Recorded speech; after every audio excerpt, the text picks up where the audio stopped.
Hey, how's it going, YouTube family? Tonight, you're back on the other side with me, Mike G, and I have the honor of bringing you the story of one of the greatest ring announcers in fight history. He clawed his way from the bottom, through struggle, to find redemption. A very inspiring man. Ladies and gentlemen, I want to introduce you to Mr. Live Worldwide himself, Jeff Houston. How are you doing, Jeff? What an introduction, man. When you go to the other side, it's really complimentary. I appreciate it, man. Thank you again for coming back. I did a short this morning on YouTube explaining our audio difficulties last night and showing some love for giving me another shot. Oh, no, not a problem. Technical difficulties. If a ring announcer doesn't know how to deal with technical difficulties, he should never pick up a mic in the first place. That's very intelligent. Before we start the interview, I have one question that has nothing to do with the interview. Tell me a couple sentences about Spain, man. I saw some of the video that Christine Ferreira posted. Absolutely amazing. Sentences are difficult because of the grand scope of everything that took place at BKFC Spain. Was probably the most unbelievable show I've ever been a part of because it was so well received. And when you go to a different country, sometimes you wonder how the reception is going to be for a new sport. Mm-hmm. And it went beyond every expectation that I had. Every single event that was leading up to BKFC Spain was sold out.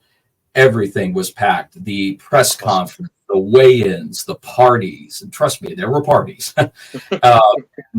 Not only that, best dressed BKFC crowd I have ever been a part of.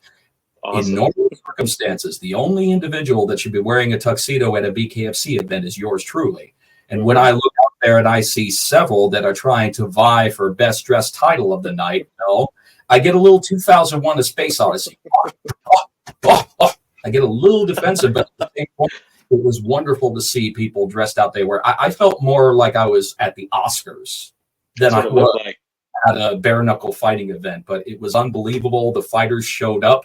We had a main event that was one for the ages. And if there was ever a time to have a main event that was as epic as this one was, it was our first show on DAZN. Awesome. Take me back to the beginning, family life growing up. What was it like being Mr. Live front yard wide? Mr. Live, even worldwide, even those even those weren't even in my vocabulary then. I was a bat out of hell when I was a kid. I was not an easy kid. The fact that I did not get the crap kicked out of me on a consistent basis when I was growing up is a miracle. Because if anybody had it coming, it was me. That's for sure. I think in the end, I overlooked the path that maybe I should have gone on. In all actuality, I look back at this at my age, I should have been an actor. I was never the person to have a desk job, a day job. I'm too loud. I'm too live. I'm too all over the place.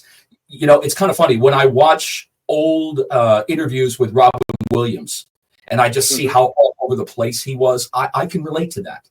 Yeah. I can relate to that. I'm not the kind of guy who just sits still and stays quiet. And I feel that there's always something to say, even if you don't want to hear it. So growing up, you know, I was always fascinated with movies. Even as young as I could possibly remember, you know, I always loved movies and I always appreciated what actors did for their craft as far as what they portrayed on the screen. And I mean, come on, what a cool job. I mean, you get to be somebody else and people actually applaud you for it. Absolutely. What came first for you, a love of announcing or combat sports? It all started with pro wrestling, of course. A lot of the announcers at one point may have had some kind of a love of pro wrestling because of the pageantry and the spectacle that came with it, even in the 80s. Sure. In the 80s, I mean, the very first pay-per-view I ever saw was Starrcade '83, and that was Ric Flair and Harley Race in the cage. Oh, wow. You know, a Flair for the Gold is what it was called, but I remember it more for the Roddy Piper, Greg the Hammer Valentine dog collar match, which still to this day is the best dog collar match that has ever existed. I mean, you know, and it was that violence I was just so turned on to. Just seeing that violence when you're a kid and you're brought up in the household, excuse me, when you're brought up in the household that I was, you have parents that are always watching the news. Well, you know, the news is just doom and gloom. No matter what era you grow up in, it's just doom and gloom. That's the way news broadcasts work, and that's what they thrive on. So I saw all this unnecessary violence everywhere else in the world. And then I saw violence on the appropriate stage with warriors, with the gladiators. And I automatically respected that because even at a young age, I said to myself, that's where it belongs. Why can't we solve the majority of the world's problems in the ring? Yeah. All these needless people to die for somebody else's cause. Why not put them in the ring? Get the leaders, or even have leaders, you know, do it old school Troy style. You know, just like the opening of the movie Troy. You get your best warrior, I'll get my best warrior. Whoever wins, the kingdom is yours. Yeah. I think honestly, that's the way it should be. Sounds good. Old West, duel it out in front of the saloon. Hell yeah. Hell yeah, man. And guess what? If motherfucker's got his finger on the trigger, well, guess what? It's a shootout. You're expecting it to be fair. Yep. Trying to kill you and everything like that. Every advantage you can get. Absolutely. Take us back to the first real paying gig you had as an announcer. Where did that take place, and what was the job? Well, it was a while before I actually got a paying gig, especially on the independent side. Because when you get in there as an announcer, the ultimate goal of whoever brings you in is that they're going to try to run you out as quickly as they can. You know, that was the old school mentality. I think it still exists to this day, where they really want you to pay your dues. And they basically tell you your opinion does not matter. You know, whatever you think you don't know shit when you step into this ring. And, you know, and you start off from the bottom. I mean, you know, you're part of the ring crew. You're part of the production crew. You know, you work at, you know, you help out in the concessions. You help tear down the ring at the end of the night. I mean, you know, there are so many things that you have to do before you even think about announcing when I first started. So the first gig that I ever did was back in April of 2003 for an independent pro wrestling promotion called Texas Wrestling Entertainment. And I was doing a show at a carniceria, which for those who don't know what that is a Mexican meat market. Okay. Very, very interesting place to start. Very auspicious start for Mr. Live Worldwide. But for the majority of us, that's where we got to start off in. We got to start off in the smaller venues. And, you know, I didn't get paid probably at least until my first year in. You know, my first year was all gratis because, you know, I was just paying my dues. And honestly, learning about everything was more important to me at that time than getting paid. I saw the value in learning the craft plus learning the business. I saw so much more value in that than the money at the time. Well, obviously, that's going to change over time when you dedicate yourself to the job. But at the beginning, the experience was more invaluable to me than anything. Absolutely. That's awesome, man. Before we go into BKFC, I want to share with people, you know, I try to reach people that are struggling on this channel who may need help and are afraid to ask or don't know how to ask. You went through something in your life that very easily could have derailed any chance of announcing in BKFC or anywhere else for that matter. If you don't mind sharing, tell us a little bit about your struggle with addiction. Well, I mean, it happened. If it was going to happen, fortunately, it happened before I discovered ring announcing. That's all, and that's very good. And it led to ring announcing, so that's even better. But before we get into that, I want to take a moment, and anybody who's struggling with any kind of addiction, abuse issues, and you're afraid to get help and you're afraid to talk, don't be afraid, no matter what the circumstances are, especially if somebody else is holding you down. This is your life. You only get one go around. Do not go around this life under somebody else's thumb. Yeah. You go about it. And if you need help, don't feel ashamed to ask for it, man, because the best people in the world need help. So please get that help if you desperately need it. Hell yeah. Now, getting back to that, in the early 2000s, I was around a really bad crowd. I was around alcohol. I was severe alcoholics, severe drug users, thieves, just so, crooks, so many bad people. And when you're around bad people, you have everything available to you as far as recreational use. So I never actually paid for a gram of it my entire life. I was always around people who had cocaine. I was always around it, and I felt all I had to do was be charming. All I had to do was be myself, and I would always get included in the rotation for what was going on. And I always did. And the more conversational and charming you are, the more people forget that you're snorting up all their coke, but they don't care. They absolutely don't care. So I was all over it for a long time, and my tolerance at the beginning was absolutely Herculean.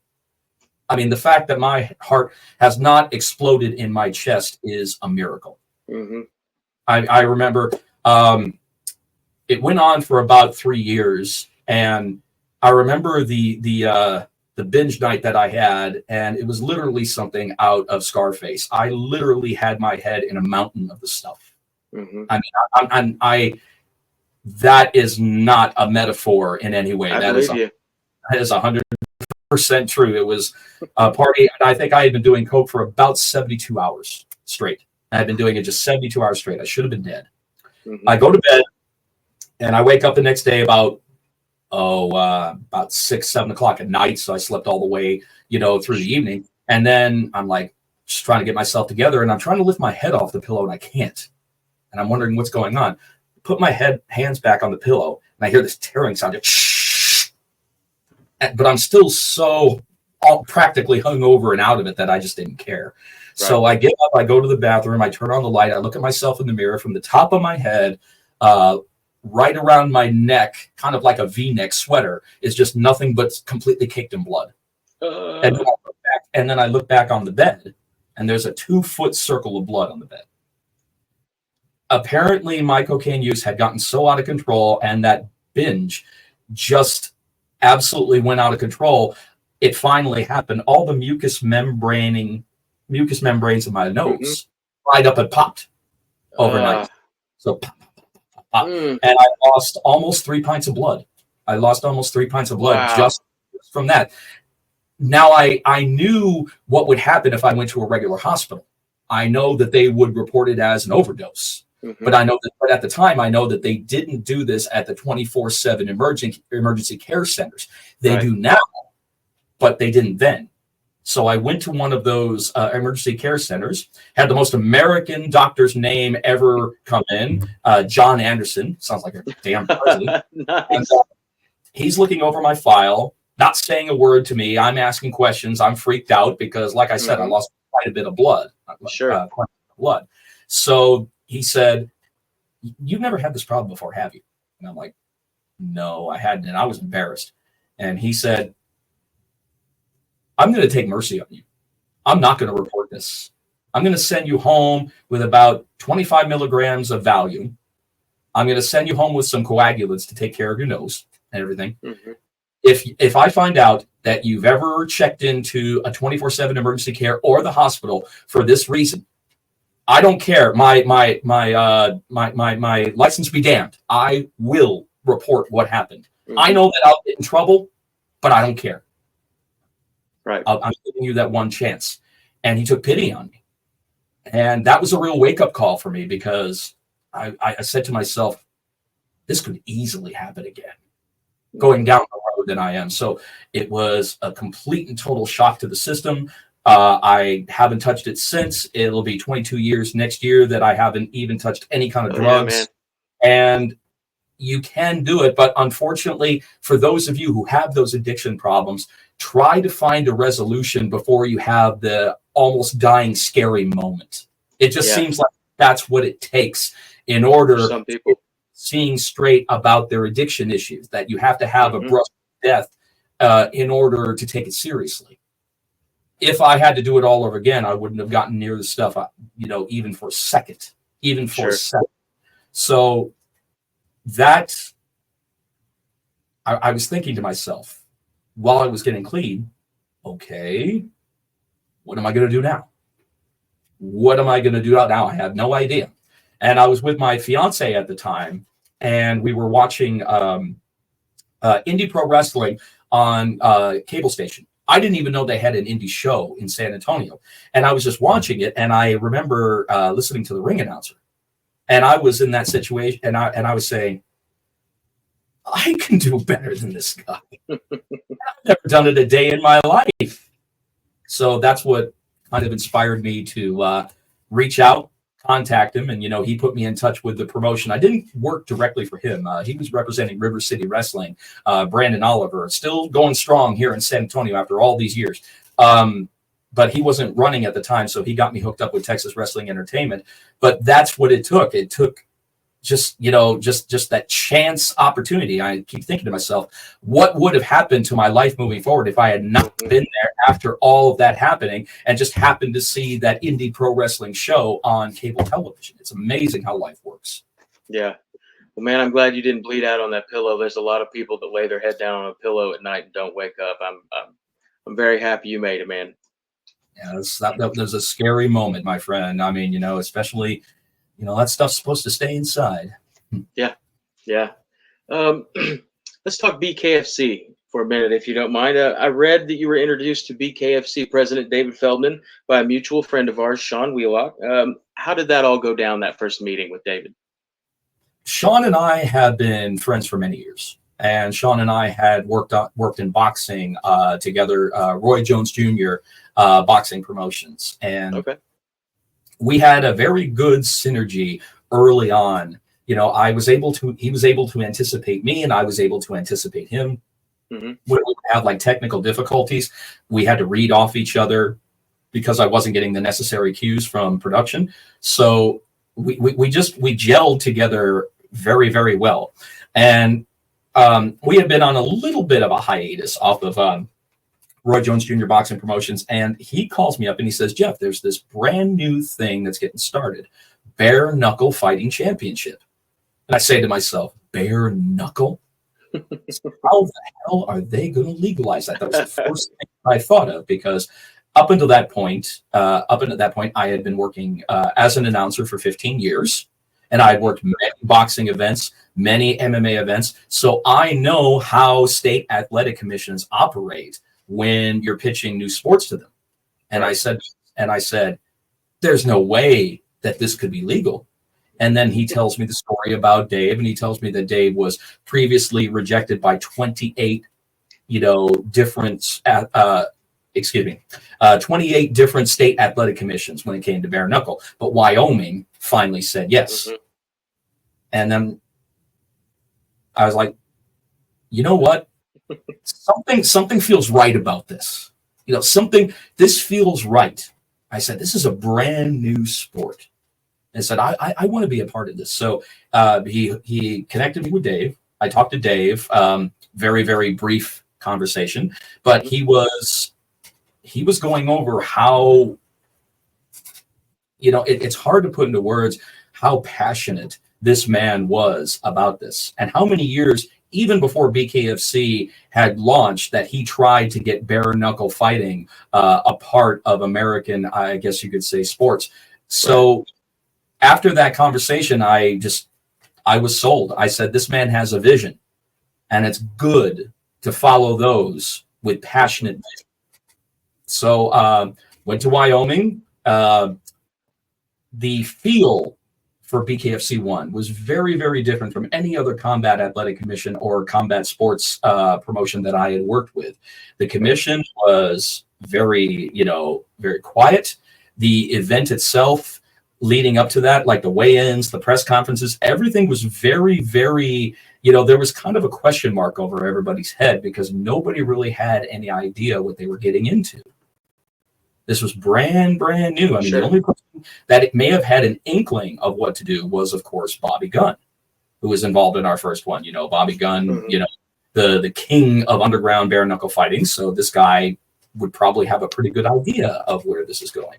So when I stepped into the squared circle for the first time, man, I'm going to tell you, that was the moment that I knew that this was going to be something special, because I've been a part of a lot of debuts, but never had I been part of a debut that a fight surface, a ring, was specifically crafted and designed for the new sport. Usually everybody just rents a ring, rents a cage, whatever.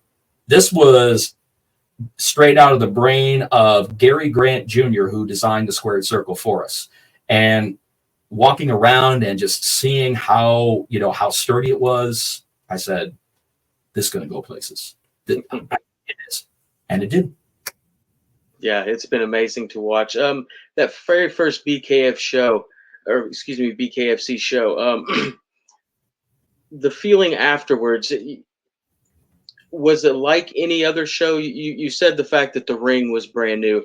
Other than that, what was different about it? Production, backstage, what else made it different? Everything. It wasn't one or two things. Everything. I'm sure it would rank up there for someone who was at the first UFC. Okay.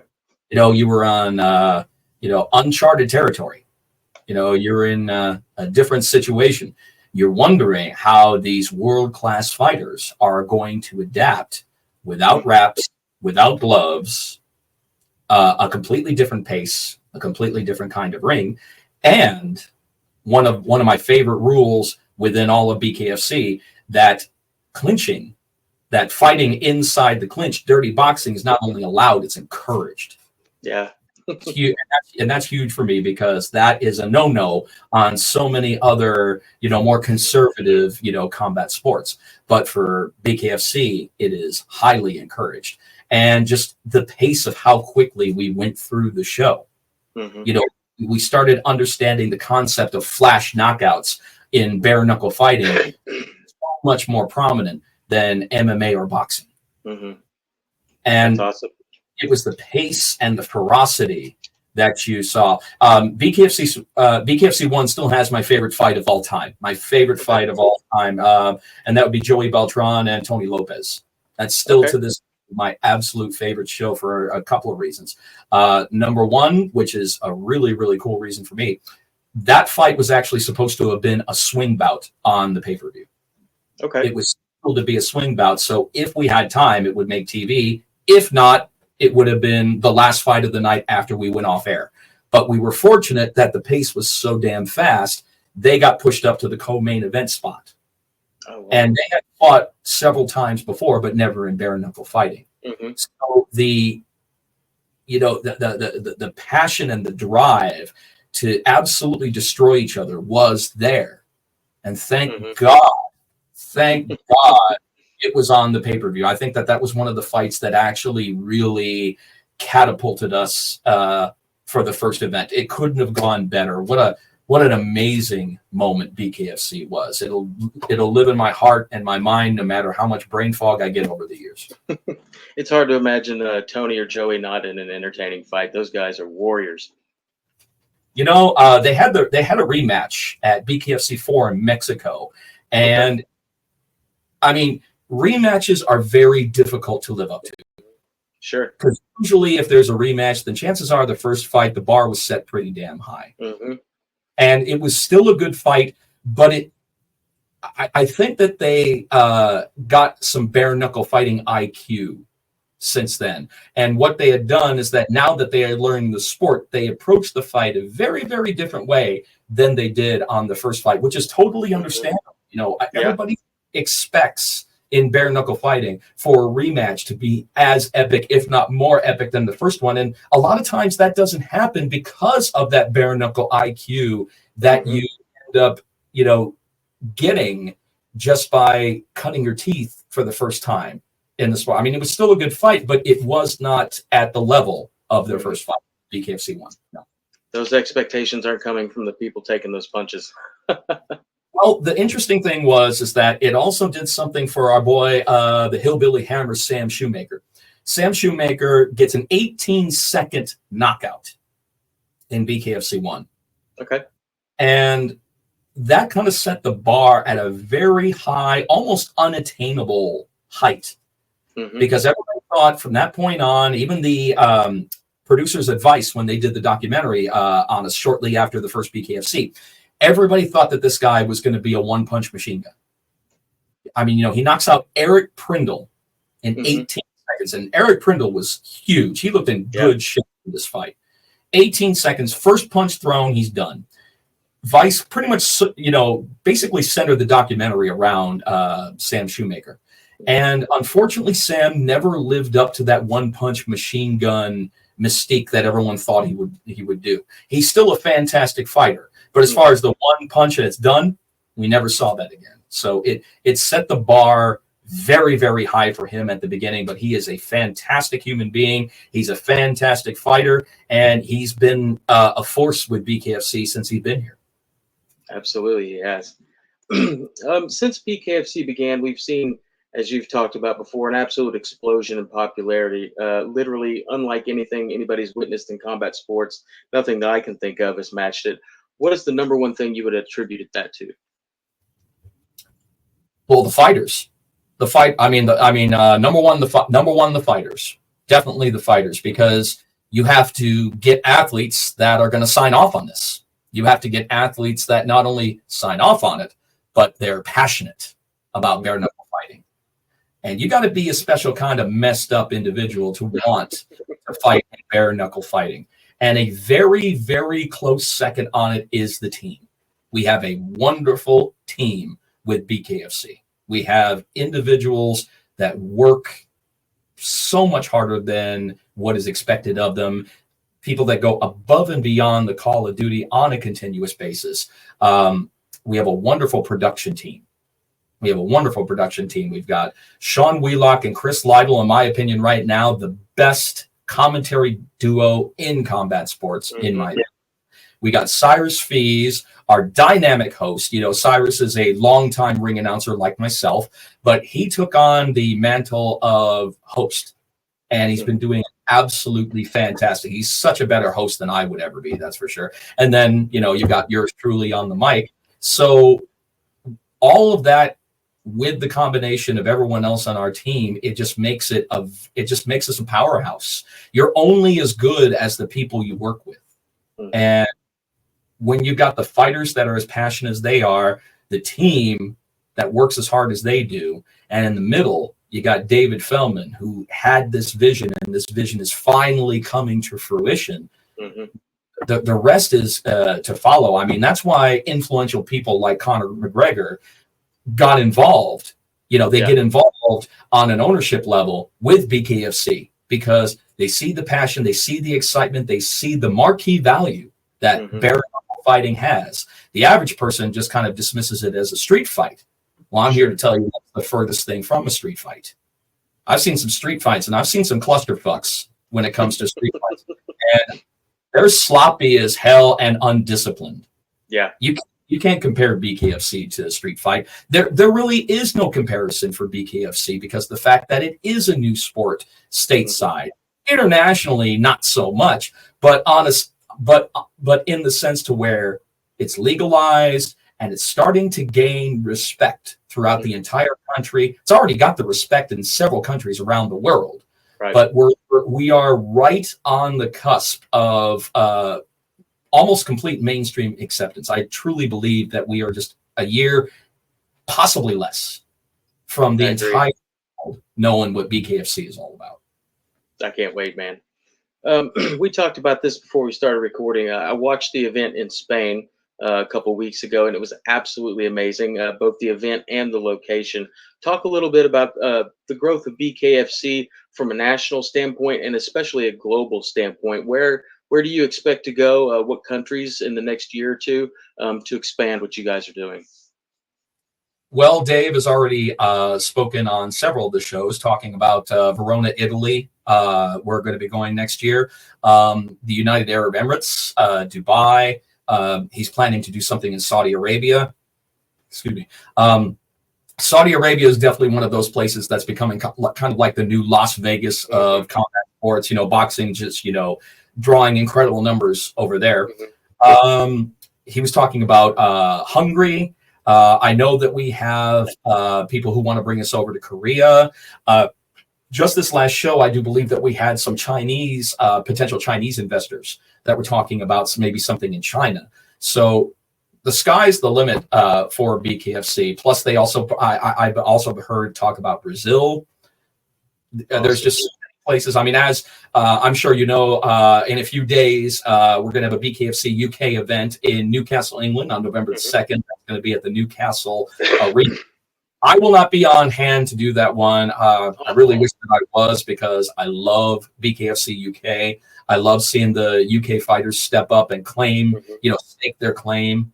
And as far as our international fighters, well, I mean, they're starting to come in droves. I mean, perfect example, BKFC Spain. We have another European world champion. Mick Terrell was our first European champion, and now we have Franco Tenaglia, our new BKFC World Lightweight Championship, in again one of the best fights I've ever seen in my life against him and Tony Loco Soto. The last round of that fight reminded me of the ending of Rocky II. Yeah. They were exhausted, but they did not stop throwing. They absolutely wanted to finish the fight on a high note, and they did, and they did. The crowd was so appreciative of what they had just saw, because they knew that they just saw something so remarkably special. Yeah, that was an awesome fight. I'd like to know, what is your process for fight week? I know fighters have a process they go through, weigh-ins, that kind of thing. What is your process? Define process. I mean, what are your preparations and steps leading up to fight night? Preparations. Remember, how do you get to Carnegie Hall? Okay. As far as like vocal, as far as voice and vocal, nothing. I really don't do anything. I've been doing it so damn long.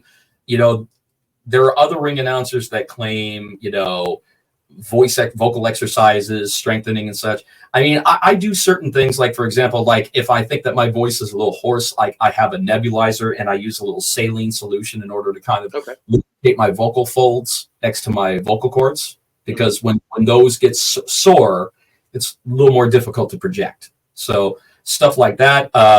One of my new favorite things in the world when it comes to maintaining my voice over time is good old-fashioned raw Manuka honey. That's where it's at. That's where it's at. I'd rather have Manuka honey over tea, throat coat tea, any of those other kind of teas. I'd have Manuka honey over anything. When you eat it, when you swallow it, I swear to God, it's like a mother's hug on your throat. I know that sounds really fucking weird. So no, I get it. I get it. Where I'm coming from on that, because it's not anywhere perverted.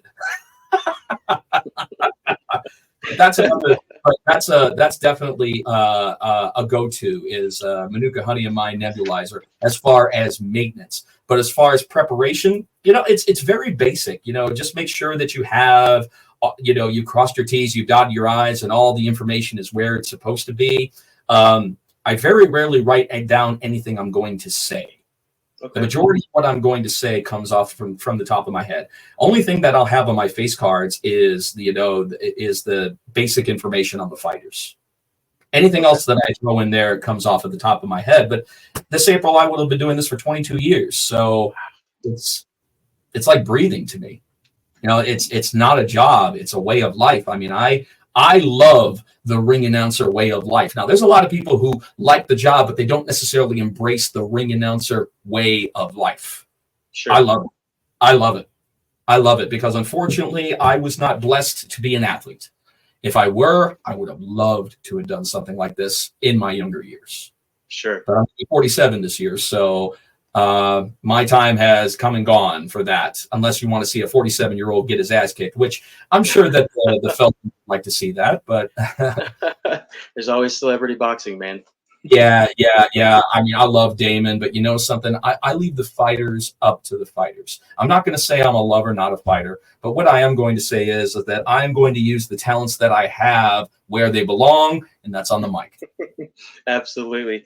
We're to the part of the interview where I'm going to ask you some personal questions just to get to know you better. Most of these you will have never been asked before. Some might be goofy.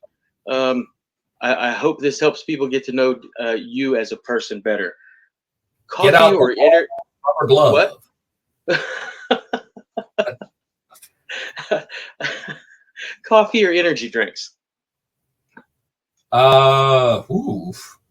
Well, you know something? Now that we have bare knuckle punch on bucked up, I'd say bucked up energy drinks, man. I'd say There we that, but go. I do love my espressos and my Italian coffee.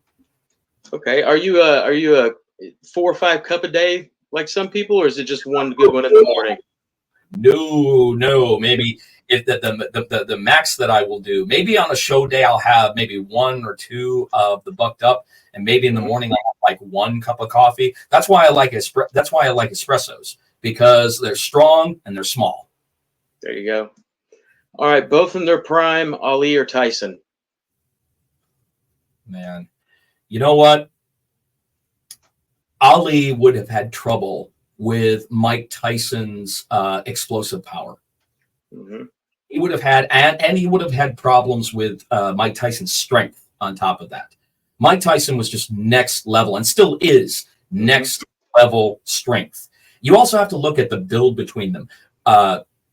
Muhammad Ali was born for boxing. He was born for a nice long game, establishing that jab. I mean, I loved his combinations, but Mike Tyson had the most unique build for a heavyweight that I've ever seen in my life. The guy's just Yeah, absolutely engineered like a tank.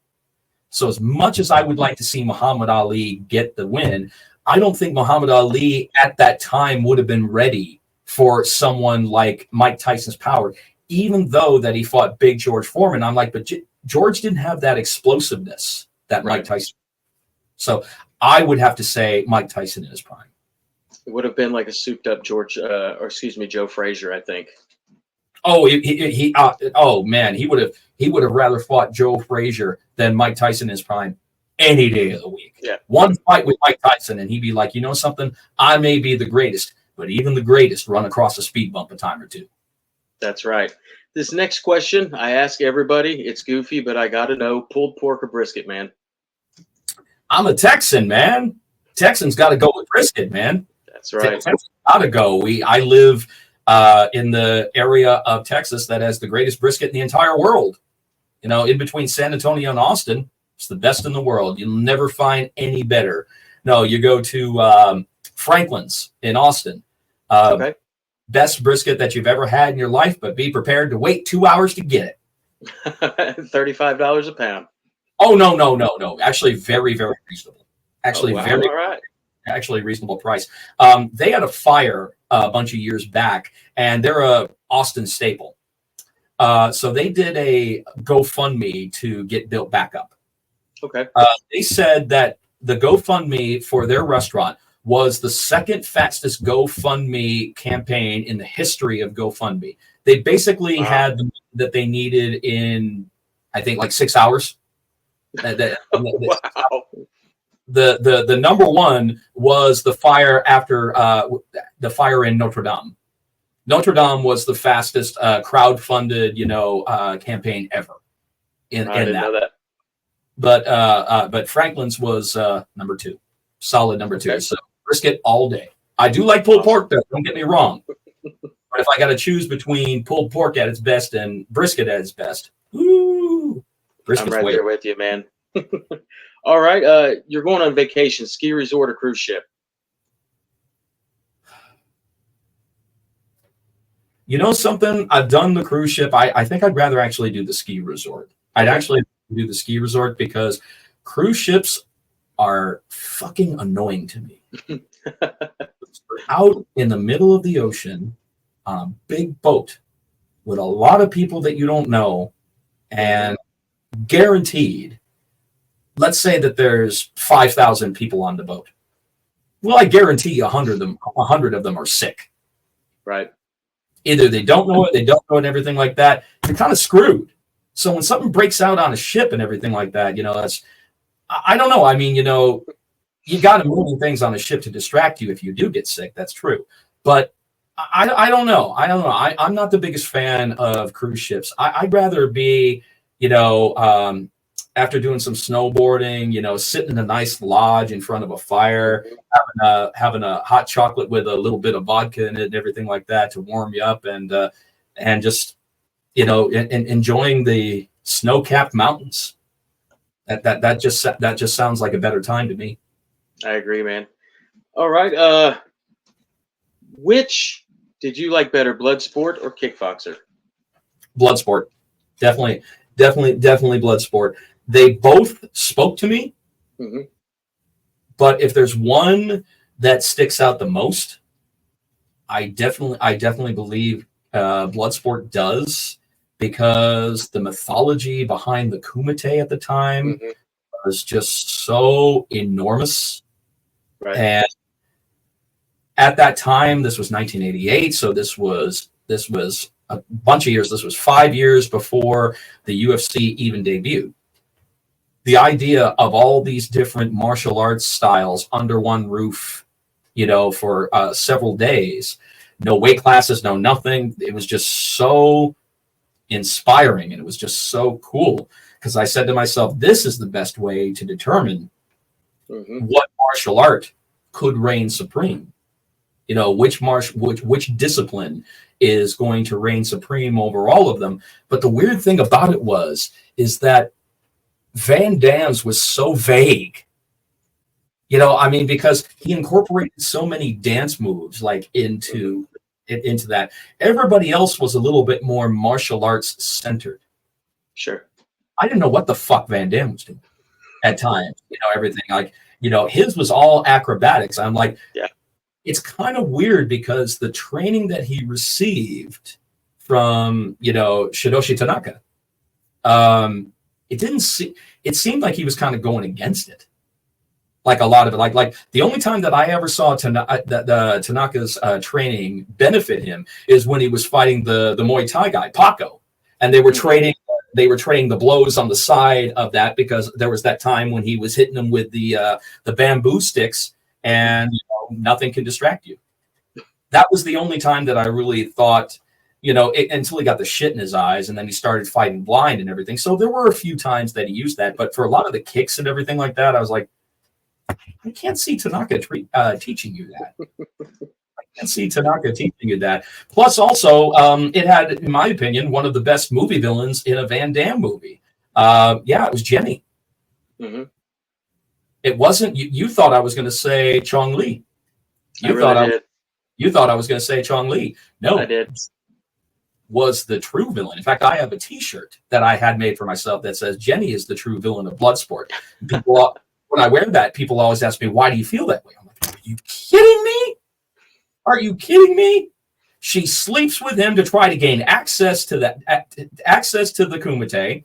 She pretends to be a prostitute to actually get in with one of the high rollers who's betting there.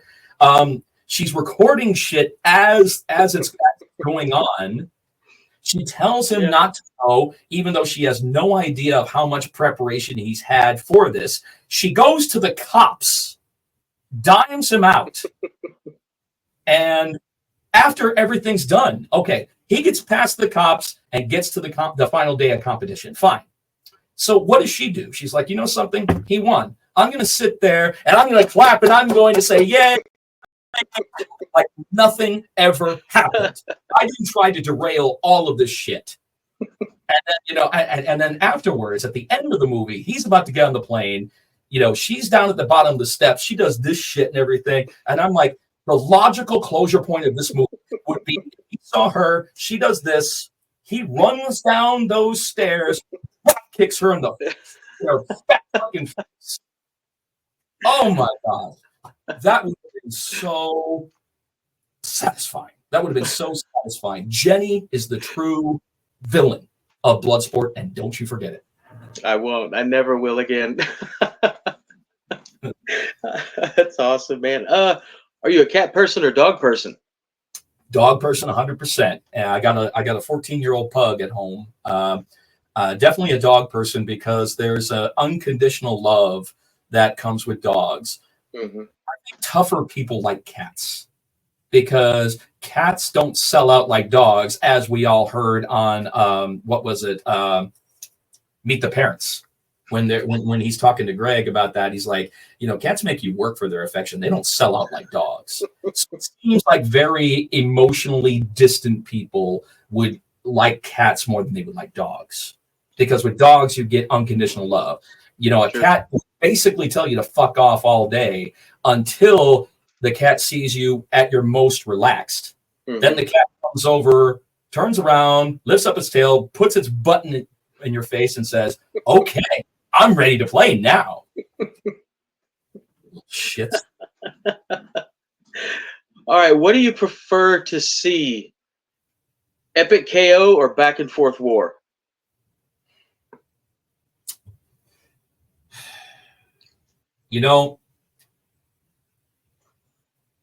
I appreciate the war. I do. I appreciate the war when both fighters have a good dance partner. When you like, for example, Tony Soto, Franco Tenaglia. A lot of times you will see fighters, get in, some kind of a feud. And a lot of the times you'll wonder whether it's, manufactured or whether it's real. Right. They had a genuine dislike for each other, but they also had, there was a little bit of respect, but not a whole lot. They had good back and forth. They sold it, and the fight absolutely lived up to the hype. It absolutely lived up to the hype. 5 rounds of just, I love seeing a 5-round war, and we've had quite a few with BKFC. A devastating knockout is good, but I think that if it's good to have the knockouts, but it's also good for the brand to have these 5-round wars of attrition. Yeah. So as a fight fan, I like to see the fight go the distance in a war. I mean, I'm being specific on what you said. You said, devastating knockout or 5-round war. Now, if it's 5 rounds lackluster, well, then I'll go for a knockout any day of the week, twice on Sunday. So I get specific. Asking me to choose either or is always going to come with an explanation. So there it is. Awesome. Both in their prime in BKFC, Chuck Norris or Bruce Lee? I would probably have to say Bruce Lee because of speed. Speed makes a big difference, and Bruce was known for his explosive speed and power. Yeah. Chuck Norris is as tough as they come. But if we're looking at technique and speed, the edge would definitely have to go to Bruce. It really, because the guy's hands are just so freaking fast. Mm-hmm. The old saying, hands can't hit what your eyes can't see. Back in the day, both in their prime, GSP or Anderson Silva?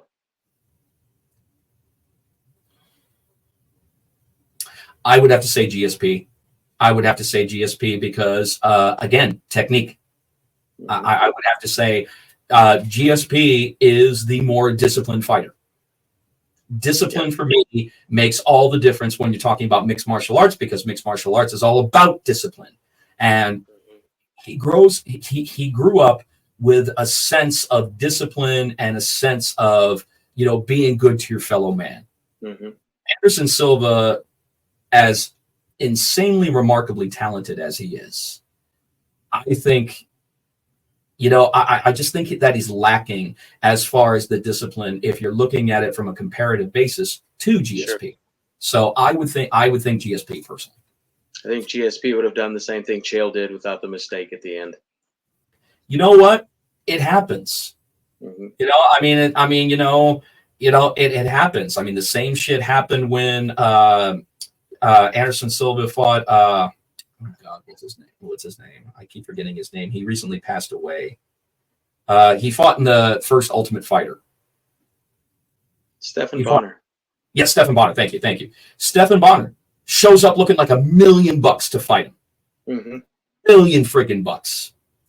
One missed spinning back fist. Mm-hmm. Throw him off. The minute that happened, I said, "That's it. Yep. That's it. That's it." He's the kind of fighter that will not allow you to do that again. Mm-hmm. Anderson, you make one mistake against him, and he will capitalize on that mistake and make sure that your ass doesn't make it again. But definitely GSP for me in that comparison. Tell me about those ties, man. You're famous for them. Where do you get them? Who makes them? What's the next one going to look like? The ties were something that I came across when I was searching for a new look one day. One of the places that I like to look for, I guess you could say, different apparel is on Etsy. A lot of homemade stuff there. A lot of really cool people a lot of cool stores overseas that make something that's, remarkably different, and that's what I wanted. And I happened to come across this tie store. It was called Rudy Tie, Ruty, and it's a lady who makes these ties out of Lithuania. And it was a bow tie turned vertically, not horizontally, and it had a little extra flare around it. And I looked at that and I'm like, nobody's rocking that. Doing that. Everybody's doing the everyday common horizontal bow tie. I mean, it's traditional, but I'm not someone who wants to be known as traditional. I want to be someone who takes a look at traditional and says, why can't I do it that way? Why can't I have it look like this? Right. I question tradition in those, at least in those situations. Sometimes tradition is good just the way that it is. But from a cosmetic standpoint, I always wanted to be the announcer that wasn't just known for his voice, but he was known for his cosmetic wear, and he got people saying, I wonder what he's going to wear next. That's a big thing. That's a big part of who I am. So I got in touch with this person. I ordered a bunch of ties, and I really, really liked the way that they looked. And I said, I'd like to get into some kind of sponsorship deal with you, and I'd like to just wear your ties. I had a whole bunch of ties, like my steel bow ties. A lot of people liked those at the time, but I had been doing that for so long, and I felt I think I was a little stagnant, and I thought, I need a new look. And then I saw this. I'm like, this is what I want to be synonymous as. This is what I want to be known as. I want to be these ties. And they're called hopper ties. That was the name that was designated for the ties by Rudy Tie. And I love them so. But I'm going to go ahead and I'm going to give you a little bit of an inside information that's coming my way. Come next BKFC on DAZN, which is going to be November 9th in Billings, Montana, I will be debuting. This is not an upgrade outfit. This is evolution. This is an evolution. The greatest jacket in the 22 years that I have been a ring announcer will make its debut in Billings, and I'm so excited. It's a new suit maker that I'm working with out of London. Hopefully this will lead to a potential suit sponsorship, because this cosmetically, this is what I aspire to look like moving forward in my career. If there's one look that I want to put my finger on and say, this is how I want to be remembered.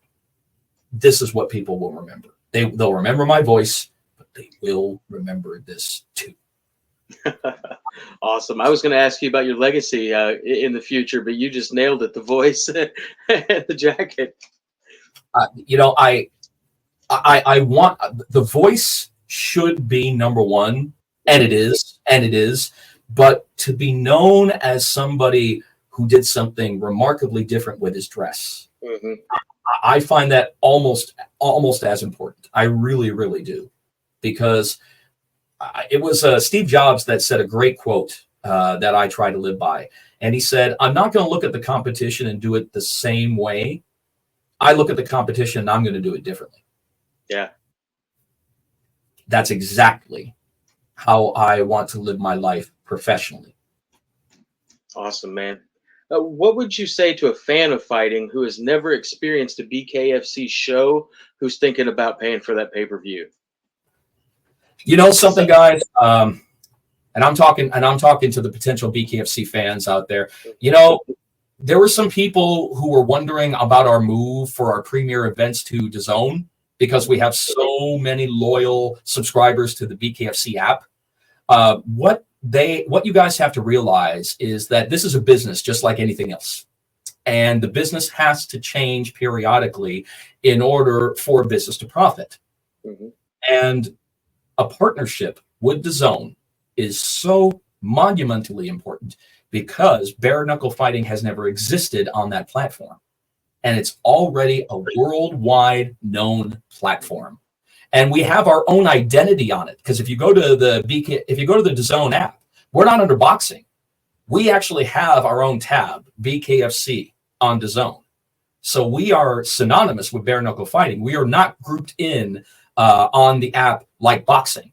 You know, we stand alone from the boxing, and I like that.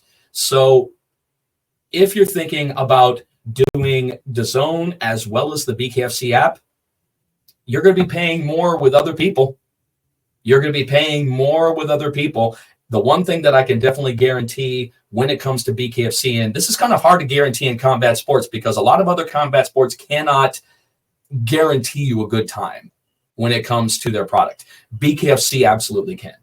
BKFC can guarantee you an excitement, a pace level that you're not used to, a ferocity that you didn't know existed in previous combat sports, and it's beautiful violence. It's absolutely beautiful violence, and it's the easiest combat sport in the world to sell because it is primal, because it speaks to the primal nature in human beings. You can sit there and say that you are a intelligent, cultured individual, but inside that beating heart, there is a primal urge if you were pushed to it. Mm-hmm. Just have society, keeping you at bay.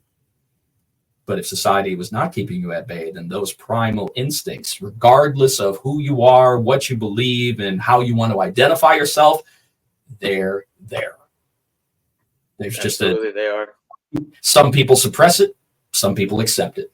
Mm-hmm. Where do you see yourself in BKFC in 20 years? Still with the promotion, and within 20 years, I will easily be the best ring announcer in the world. I'm already ranked within the top 10 ring announcers in the world, but at that point, with the time that I put in, 20 years, I'll be 67 years old. If I'm fortunate enough to still be around, I'll still be doing this. And if I am, the best thing that you could do is always try to remain fresh. And a 67-year-old man being fresh, sometimes that could be a stretch, but but Bruce is 66, 67. Yeah. So he still finds a way to be relevant, and he still finds a way to do it. Michael Buffer, his brother, just turned 80 this year, and he is still doing it. So there's no ceiling to what I do, but within 20 years, we'll be the biggest. It will be the biggest thing going. I mean, we're already the most exciting combat sport on planet Earth, but within 20 years, oh my goodness, we will have already been past 2 or 3 different generations of bare knuckle fighters. I truly believe that you're going to see multi-generational families competing in bare knuckle. You're going to see multiple bare knuckle fighting generations. I mean, 2018 was just the start. Now we're 6.5 years into BKFC. So by the time 20 years from now, that's 26 and a half years into the sport, generational fighters will be competing on BKFC at that point. Wow, I can't imagine that. That'll be awesome to see. When you're not involved in fighting, ring announcing, giving interviews to nobody guys like me, what do you do with your free time? What are your hobbies? If you have a name, you're somebody. I don't give a fuck what anybody says. Beginner. That's what I meant. Somebody can call you by your name, so cut that shit out. I gotcha. I have actually gotten back into a love that I had kind of put on hold for several months, and that's pickleball. And Okay. pickleball is a big thing for me. Our host Cyrus Fees is a big pickleball enthusiast. We got a chance this last show to go play pickleball, and the one thing that I learned about pickleball is that you gotta be strategic about where you play. Playing pickleball in the Mile High City. Ooh-wee. A couple of hours before you have to work. Ooh, man, I'll tell you, man, that is a stretch on your lungs and such. That's some high elevation that you are playing at. But I love pickleball. I love spending time at home with my wife because I'm on the road all the time.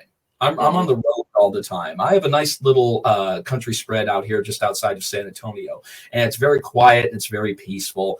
I like just spending my time with my wife at home with my dog. I love going out just like the next person. Don't get me wrong. But one thing that I love is that a lot of my social life and my professional life kind of blend together with BKFC and where I work, because I get to see my friends. I get to hang out with my friends that are around the most. We get to go out afterwards, have a drink, have some celebrations, or you can have a situation like we did in Spain, where I'm going to villa parties and hanging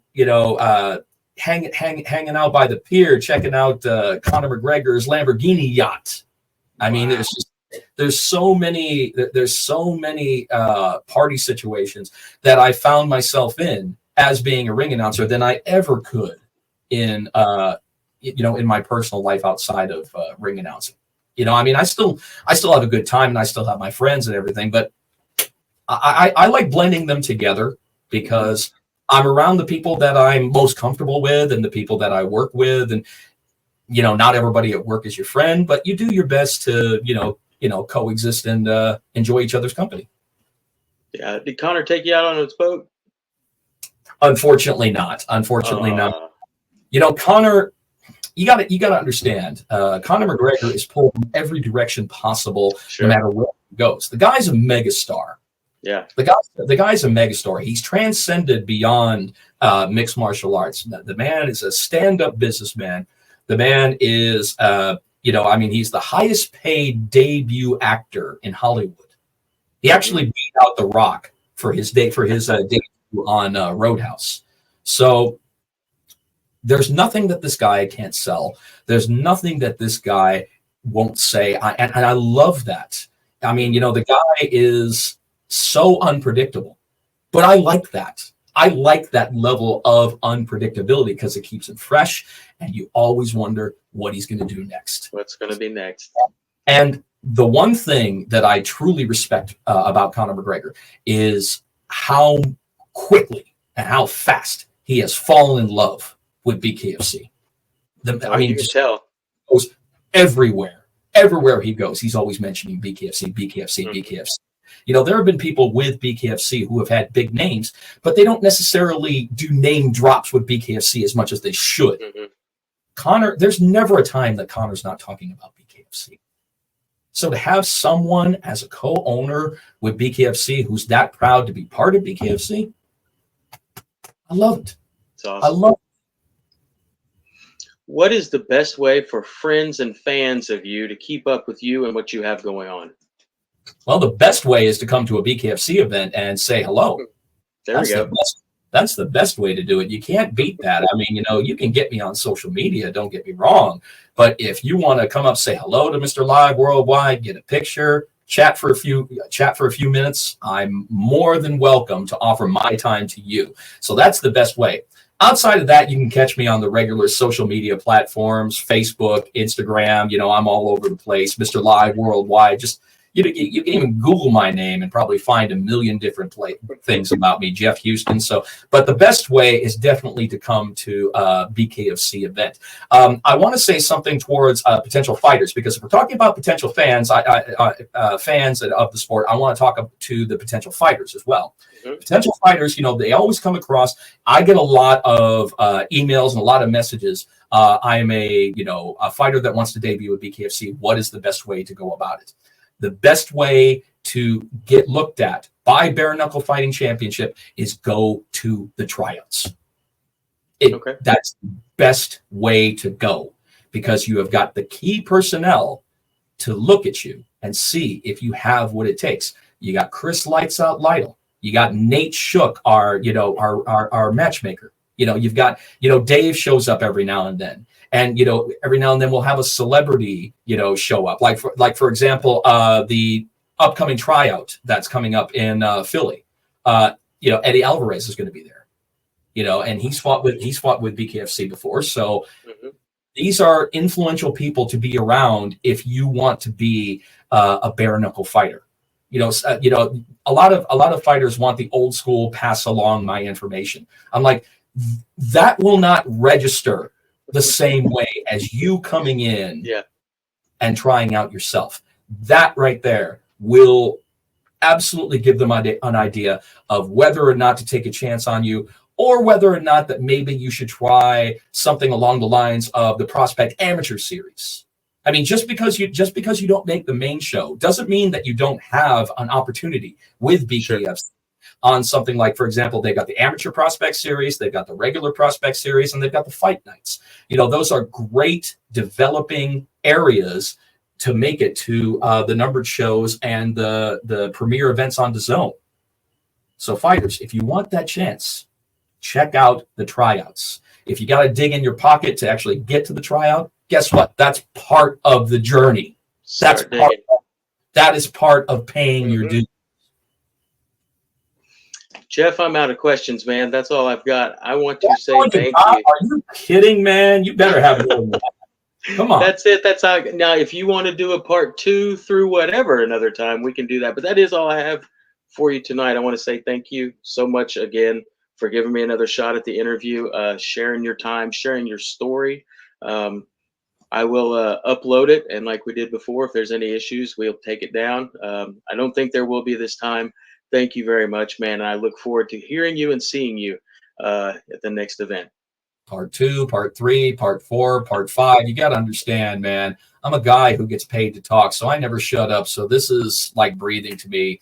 I love talking about BKFC. I'm okay with talking about myself, but for the most part, if I get a chance to talk up BKFC and the amazing things that we're doing, that's definitely one of my favorite things. So thank you again for doing this. I had a great time, and I'm very impressed with the caliber of guests that you yourself have been turning out lately. You should be proud.